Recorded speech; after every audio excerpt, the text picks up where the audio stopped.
先知以賽亞唔單止預言話有一嬰孩為我們而生，佢仲話有一子賜給我們。呢句話係指出神將佢嘅兒子耶穌當做一份禮物嚟到賜俾我哋。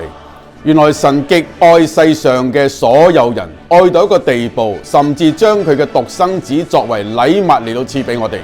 世上每一個嘅賞賜係大得過神賞賜佢嘅獨生子。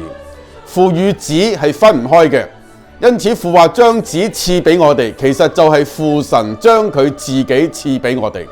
如果神將所創造嘅萬有賜俾我哋，咁並唔稀奇啊。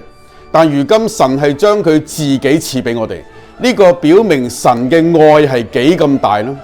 喺聖誕節當中，人會互相送禮物，但係有邊一個會將自己送俾人呢？神就係咁樣樣。你願意接受神呢一份無比嘅大愛嗎？